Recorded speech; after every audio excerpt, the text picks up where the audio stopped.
మన ఇంట్లో ఇడ్లీ దోశ బ్యాటర్ లేకున్నా కూడా అప్పటికప్పుడు 5 మినిట్స్లో చేసుకోగలిగిన 3 simple and tasty breakfast recipes చూపిస్తున్నాను ఈ వీడియోలో.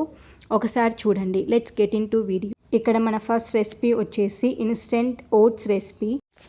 ఈ రెసిపీ కోసం స్టవ్ ఆన్ చేసుకొని ఒక గిన్నెలో 1/2 కప్ పాలు 1/2 కప్ నీరు తీసుకొని అందులో కొద్దిగా ఓట్స్ వేసుకోవాలి. ఓట్స్ వేసుకున్న తరువాత ఒకసారి మిక్స్ చేయాలి. ఇందులో ఓట్స్ సాఫ్ట్ అయ్యేంత వరకు పాలను మరిగించుకుంటూ ఉండాలి. ఓట్స్ కొద్దిగా సాఫ్ట్ అయిన తరువాత స్టవ్ని ఆఫ్ చేసి పక్కన పెట్టుకోవాలి. కొద్దిగా వేడి తగ్గిన తరువాత అందులో మీకు నచ్చిన డ్రై ఫ్రూట్స్ వేసుకోవచ్చు. స్వీట్నెస్ కోసం హనీ కానీ జాగరీ కానీ షుగర్ కానీ ఏదైనా వేసుకోవచ్చు. ఇక్కడైతే నేను డేట్స్, కిస్మిస్, cashew, badam, sunflower, melon seeds and cranberry తీసుకున్నాను. మీకు ఏవి నచ్చితే ఆ డ్రై ఫ్రూట్స్ కట్ చేసి వేసుకోవచ్చు. ఓట్స్ కొంచెం వేడి తగ్గిన తరువాత సర్వింగ్ బౌల్లోకి తీసుకోవాలి. తరువాత ఇందాక చూపించిన డ్రై ఫ్రూట్స్ అన్నిటినీ వేసుకొని హనీ కానీ జాగరీ కానీ వేసుకొని సర్వ్ చేసుకోవచ్చు. ఇంకా ఇందులో మీకు నచ్చిన ఫ్రూట్స్ కూడా వేసుకోవచ్చు. నేనైతే ఇక్కడ ఇందాక చూపించిన డ్రై ఫ్రూట్స్ అన్నీ తీసుకున్నాను. ఇందులో ఇంకా సోక్ చేసి పెట్టుకున్న చియా సీడ్స్ని కూడా వేసుకోవచ్చు.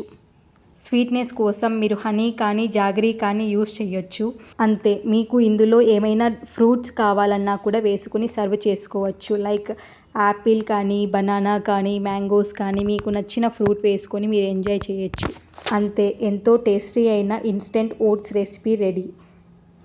ఓవర్ నైట్ ఓట్స్ మర్చిపోతే ఈ విధంగా ఇన్స్టెంట్ ఓట్స్ని చేసుకొని ఎంజాయ్ చేయొచ్చు. మన సెకండ్ రెసిపీ వచ్చేసి ఇన్స్టెంట్ మల్టీగ్రెయిన్ దోశ. దీనికోసం ఒక బౌల్ తీసుకొని పిండి వేసుకోవాలి. అందులో తగినంత సాల్ట్ వేసుకొని వాటర్ వేసుకుంటూ దోశ బ్యాటర్ కన్సిస్టెన్సీ వచ్చే వరకు మిక్స్ చేయాలి. అంతే. దోశ బ్యాటర్ రెడీ అయిపోతుంది. దీన్ని సోక్ చేయాల్సిన అవసరం ఏం లేదు. ఇన్స్టెంట్గా వేసుకోవచ్చు. ఇక్కడ వీడియోలో చూపించిన విధంగా బ్యాటర్ ఉండాలి. తరువాత దోశ ప్యాన్ పెట్టి ప్యాన్ వేడి అయిన తరువాత దోశలాగా వేసుకోవాలి. అంతే. దోశలు ఈజీగా వస్తాయి. దీనికి కొద్దిగా నెయ్యి కానీ ఆయిల్ కానీ వేసుకొని 2 వైపులా కాల్చుకోవాలి. ఈ దోశలు ఈజీగా లేచి వస్తాయి. ప్రాబ్లం ఏమీ ఉండదు. మీకు కావాలంటే దీనిపైన ఆనియన్, క్యారెట్ తురుము, పచ్చిమిర్చి అలా ఏదైనా వేసుకోవచ్చు. చూడండి, దోశ ఏ మాత్రం అంటుకోకుండా నీట్గా లేచి వస్తుంది. అలా రెండో వైపు కూడా కాల్చుకోవాలి. అంతే. ఎంతో ఫాస్ట్గా మల్టీగ్రెయిన్ దోశ రెడీ అయిపోతుంది. దీన్ని చట్నీతో కానీ పికిల్తో కానీ తింటే చాలా టేస్టీగా ఉంటాయి. కొద్దిగా స్పైసీ చట్నీతో చాలా టేస్టీగా ఉంటాయి. మన థర్డ్ రెసిపీ వచ్చేసి అటుకుల పులిహోర, అటుకుల ఉప్మా ఏదైనా అనొచ్చు. దీనికోసం ఫస్ట్ హోల్స్ ఉన్న ఒక ప్లేట్ కానీ బౌల్ కానీ తీసుకొని అటుకులను వేసి వాష్ చేసుకోవాలి ఇలా.